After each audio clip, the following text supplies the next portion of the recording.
It's about time, little bro, that you learn the secrets to an easy life. Rule number 1, don't be good at something you don't want to do. Guys, use clean rags. Not just give me that. I'll do it myself. Rule number 2, always lower mom and dad's expectations. Hey, I took a math test today and I'm pretty sure I flunked it. Oh, Greg. But I got it back and look, I got a C-. Well, at least you didn't fail.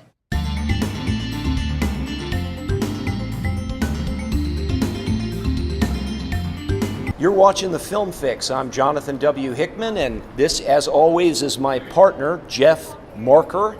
And this week we saw, and we got all these books here, we saw Diary of a Wimpy Kid, Rodrick Rules. And it wasn't as good as the first one. I mean, that's probably the best line I can say when reviewing it. Here, I'll take the books off your hand. Don't jump ahead. Let's tell them about it first, and then we'll get picky. All right. Diary of a Wimpy Kid, Rodrick Rules is a continuation of the Diary of a Wimpy Kid series, the popular series of books by Jeff Kinney. I know my 9-year-old is still very much into it. This movie focuses on the 7th grade year of the protagonist, the author of the diary, and his experiences with his brother, Rodrick. And his brother is in high school and he has a band called Loaded Diaper. Insert a joke there. If you're about in the 7th grade, you might find it funny. But the story focuses on that 7th grade year where Greg, the protagonist, is trying to win the favor of a young girl who has just come into the school. And he tries to get advice from his older high schooler brother. So Jeff, this is the continuation of the Diary of a Wimpy Kid series, and I remember this was one of the first shows we did back on March 18th of 2010. And what's cool about it is the Film Fix has been going a little longer than that, but we're able to look back, and this is what we said. I'm going to play a clip here about Diary of a Wimpy Kid, the first movie, which both of us generally really liked. Mm-hmm.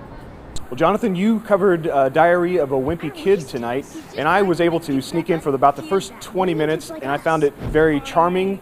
It sort of drew me in, and I thought they really captured middle school. I felt that their adaptation of Jeff Kinney's line of books that has charmed my fiance's 8-year-old is really a good film, and I think it has an audience. So we went back on memory lane, and we were able to see what we said back in March of 2010. But Jeff, did you like Diary of a Wimpy Kid, Rodrick Rules? Well, I remember not knowing what to expect on the first one and being pleasantly surprised by just how charming and sort of low-key and honest it was. Very unassuming little movie. But they also sort of tied the whole thing together. This seems like a series, it's based on, these are novels in comic form, I mean, and so they, by nature, they're a bunch of little skits to begin with. Absolutely, and it's kind of like a comic book in a way. It's absolutely like a very comic much book. very comic book like, and sometimes that works when you bring it to the screen, but usually you have to write it so that it plays for an older audience, not just its target. And I remember that was the problem with the original film. It made money, but it made money from 6th grade boys. And this one might too. To be sure. fair to it, it very well might appeal to that same audience.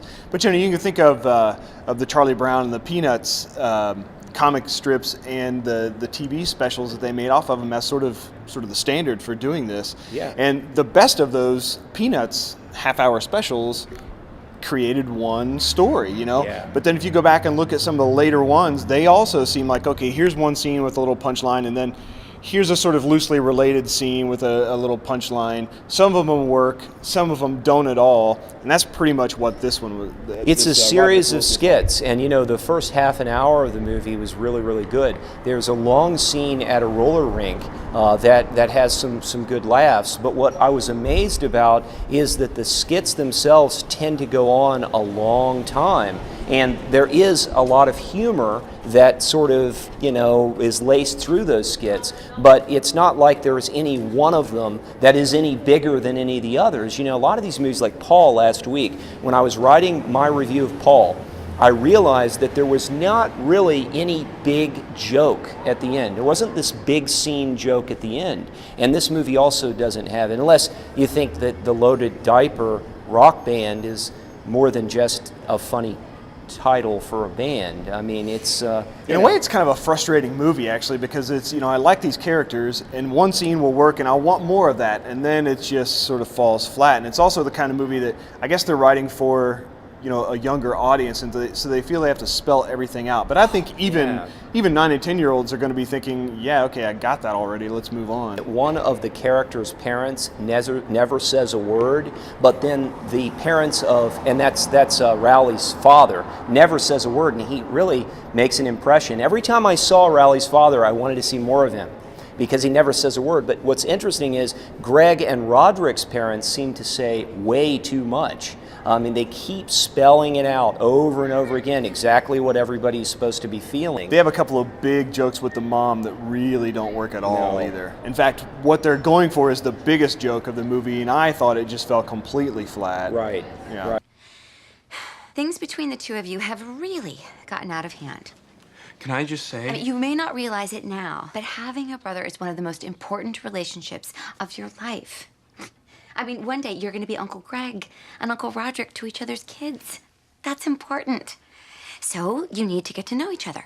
What? You need to spend more time together. What? So that's why I've come up with a new program that's going to reward you for spending time together.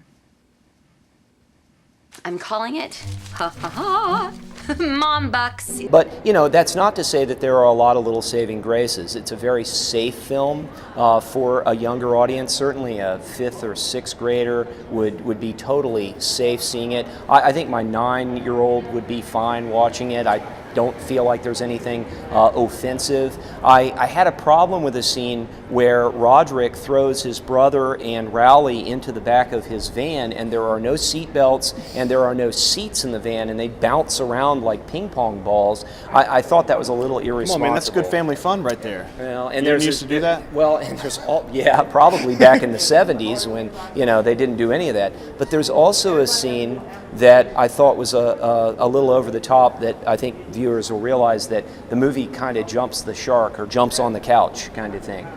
You know, that brings up something. That's it's sort of a term that people usually apply to TV shows. I watched this and I just kept thinking, why in the world they make this a movie? Why isn't this a half-hour special? Yeah, it doesn't need to be bear repeating, but you know, the reference, of course, is to Happy Days, where Fonzie jumps over a shark tank. But, you know, obviously that was a little over the top. This movie, you know, there are a lot of stereotypes in this movie. There's a retirement home, which I don't know if it was pretty glamorized, but, you know, for a younger audience it might work. You know, sadly, we see more negatives in this movie than we see positives, and I can't really recommend it. I don't think I got my fix from Rodrick Rules. I didn't either. This is going to seem like nitpicking, but didn't you feel like the editor didn't do his or her job too? There are so many shots that you think you just hold for 2 or 3 seconds longer. Yes. I know this sounds nitpicky, it sounds like one of those film geek things, but I promise you, consistently, it just sort of slows everything down and it drains the energy from the whole movie. Well, you know, the first movie almost became a little lethargic and ran out of steam, but it managed to pull it home. I said in my review that the movie actually gets better as you watch it. And I remember when we saw it, it was a double feature night with Repo Men, a movie that's completely different than Diary of a Wimpy Kid. And I saw half of Repo Men, and you saw half of Diary of a Wimpy Kid. Yeah, I made the wrong choice. Half. Yeah, exactly. I should have right. stayed in Wimpy Kid. This is just not as good a film as the original. And, you know, I told Jeff after the movie that any given episode of Malcolm in the Middle would probably be as good, if not better, than Rodrick Rules. And, you know, obviously there's a series of these books, and they could have provided great fodder for a television series. It's a misstep. It doesn't mean that the series isn't going to recover and the next movie will be better or something like that, but I hope it does, because frankly it would be a shame if something like this falls by the wayside. You think about the entertainment out there targeted toward boys this age, and all of it is pick up a gun and shoot somebody. God forbid they make a Halo movie. And you know, I mean, there's been so much talk about it. They make a Halo movie, every 9-year-old is going to want to see it. Yeah. And you know it'll be rated R. So it'll just be, or PG-13, but what, you know, the comic gore and all of that will be over the top. But we need something. We need things like this. We do. You know, the boys actually struggle with anxiety and those sorts of things, and sort of honest and not over the top. I hope they make a third one. Yeah. And I hope it's much better than this. Absolutely, absolutely. Well, you've been watching The Film Fix. I'm Jonathan W. Hickman, and this is Jeff Marker. And you can always watch our show online if you're watching at home, and you can read our film reviews at dailyfilmfix.com, where you can feed your movie addiction.